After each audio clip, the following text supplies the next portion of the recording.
સાવરકુંડલાના ગાંધી ચોક વિસ્તારથી મેઇન નદી સુધીનો રોડનું કામ શરૂ થતાં હાલ આ વિસ્તારના વેપારીઓમાં વેકેશનનો માહોલ જોવા મળ્યો છે। સાવરકુંડલા શહેરમાં આવેલા ગાંધી ચોકથી મેઇન બજાર નદી સુધીનો જાહેર રોડ હાલ ફરી ખોદીને વેપારી સમાજની માંગ સાથે આ રોડ નવો બનાવવા માટે સાવરકુંડલા નગરપાલિકા દ્વારા પ્રારંભ થયો છે। આ સંદર્ભે સાવરકુંડલા નગરપાલિકાના ચીફ ઓફિસરે જણાવ્યું હતું કે આ રોડનું કામ સંપૂર્ણ ગુણવત્તાયુક્ત બને તે માટે સતત કાળજી લેવાશે। આ સંદર્ભે સાવરકુંડલા મેઇન બજારના વેપારીઓને આ રોડ બનીને ફરી સંપૂર્ણ કાર્યરત થાય તે માટે લગભગ 1 મહિના સુધી રાહ જોવી પડશે। એટલે કે આ વિસ્તારના વેપારીઓને આમ ગણીએ તો 1 માસનું વેકેશન સમજવું રહ્યું, કારણ કે હાલ આ રોડનું ધડ મૂર્તિ બનાવવા માટે તથા તેનું લેવલ નીચે ઉતારવા માટે સંપૂર્ણપણે ખોદી કાઢવામાં આવેલ છે। એટલે હાલ આ રોડ પર જાણે પર્વતારોહણ પર ટ્રેકિંગ કરતા હોય તેવું વાતાવરણ જોવા મળે છે। આ વિસ્તારમાં ખરીદી માટે આવતા રડિયા ખડિયા ગ્રાહકો પણ આ રોડ પર ચાલતા ખૂબ જ મુશ્કેલી અનુભવતા જોવા મળે છે। હાલ આ રોડ પર ચાલવું એટલે કે જાણે બે આધાર પર ટીંગોળેલા ઊંચા દોરડા પર ચાલવા જેવું છે। પેલા નટ અને બજાણિયાના ખેલ સમૂહ છે। ખૂબ જ જરૂરી હોય તેવા ગ્રાહકો જ આ બજારમાં હાલ નીકળતા જોવા મળે છે। નગરપાલિકા દ્વારા વહેલી તકે આ રોડ તૈયાર થાય એ માટે યુદ્ધના ધોરણે રાત દિવસ કામ ચાલે એમ વેપારી સમાજ ઈચ્છે છે। જો કે એકંદરે રોડનું લેવલ નીચે ઉતરતા ચોમાસા દરમિયાન વરસાદી પાણીથી થોડે ઘણે અંશે રાહત થશે અને નીચેના નદી બજાર વિસ્તારના વેપારીઓએ જણાવ્યું હતું કે પરિણામ સ્વરૂપે ભારે વરસાદ દરમિયાન દુકાનમાં પાણી ઘૂસી જવાની સંભાવના ઘટી જશે। એટલે ચોમાસા દરમિયાન આ વેપારીઓ ઉચક મને રહેવાને બદલે થોડી ઘણી નિરાત અનુભવે છે। આ દુકાનના વીમાના પ્રીમિયમના દર પણ ઘટશે એવું વેપારી દ્વારા જણાવવા મળ્યું હતું। જોકે આ રોડ બને ત્યારે આ રોડમાં વપરાતું માલ મટીરિયલ ગુણવત્તાયુક્ત અને ટેન્ડર મુજબ વપરાય એવું વેપારી સમાજ ઈચ્છે છે। વેપારી સમાજના પ્રતિનિધિઓની રૂબરૂમાં જ રોડમાં વપરાતા મટીરિયલનો ઉપયોગ થાય એવું પણ વેપારી સમાજ ઈચ્છે છે। લાંબા સમય સુધી રોડ ટકી રહે તેવી રીતે જ રોડનું કામ થાય ઇચ્છનીય છે। લાંબા સમય સુધી ટકી રહે તેવી રીતે રોડનું કામ થાય તે ઇચ્છનીય છે। ઉચ્ચ ગુણવત્તાયુક્ત રોડ બને તો વેપારી માટે એકાદ મહિનાના વેકેશનના માહોલ પણ લેખે લાગે। જેકેએસયુ ગુજરાતી સાથે યોગેશ સુનરકટ, સાવરકુંડલા છે। અમારી એવી જરૂરિયાત હતી કે રોડ બહુ ઊંચાઈ પર હતો, થોડો નીચો લેવા માટે આ બધું તોડફોડ કરી છે।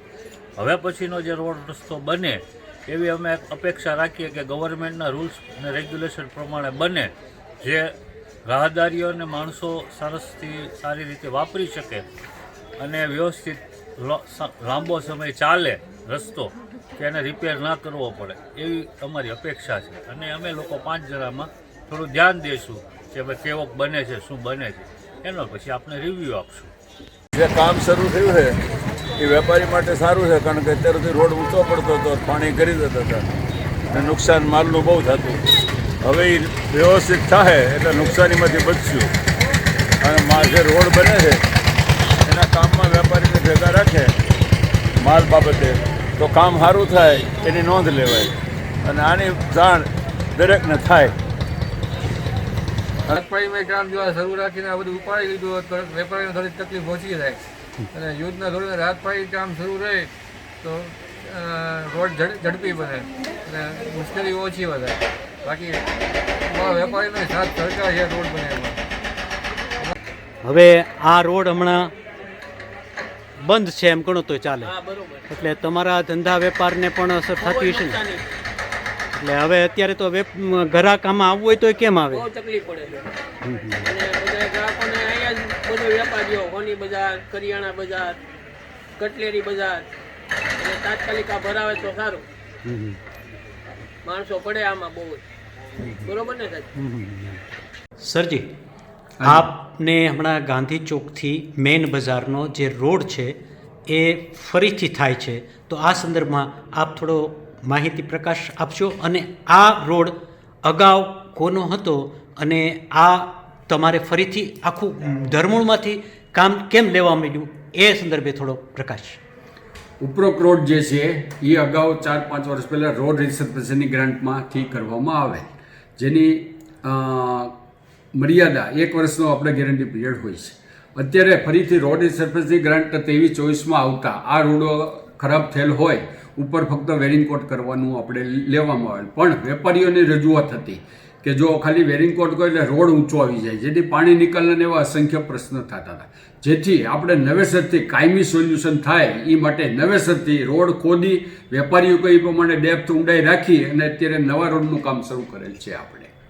હવે આ સંદર્ભે પાણીના ને બધા પ્રશ્નો હતા, ગટરનો પ્રશ્ન હતો, એ સંદર્ભે કાંઈ યોગ્ય કાર્યવાહી થઈ આ સંદર્ભે? હાજી, એમાં જે અત્યારે પાણીના નિકાલનો જે વેપારી રોડ ઊંચો થવાનો હતો એ કાયમી સોલ્યુશન થાય છે. પ્લસ અત્યારે રોડ ઊંડો કરતા ગટર કે પાઇપલાઇનના જે અત્યારે ચાલુ કામે ઇસ્યુ આવશે એ પણ એજન્સી દ્વારા પૂર્ણ કરવામાં આવશે. એટલે એનો અર્થ એમ થયો કે સાવરકુંડલાને એક ટકાઉ રોડ અત્યાર સુધી તો મોટા ભાગે નથી મળ્યા અને પ્રશ્નો થાય છે, પણ હવે ટકાઉ રોડની એક નવી પદ્ધતિ આવી, એ બદલ તમારું જે દૃષ્ટિકોણ છે એ સંદર્ભે થોડુંક વિઝન આપો. આપણે જે કોઈ પ્રોજેક્ટ લઈએ છીએ કાયમી સોલ્યુશન માટેનો પ્રયત્ન હોય છે અમારા. કે હું ધારો કે વેરિંગકોટ ઉપર લઈએ તો એ કાયમી સોલ્યુશન નથી, એ પાસે ઇસ્યુ ઊભા થાય. એને કારણે આપણે કાયમી નિકાલ માટે લઈને આપણે રોડ નવેસરથી આપણે ડેપ્થ પ્રમાણે ઊંડો લઈને નવેસરથી આપણે બનાવવાનું ધોરણ રાખેલ છે. Okay sir.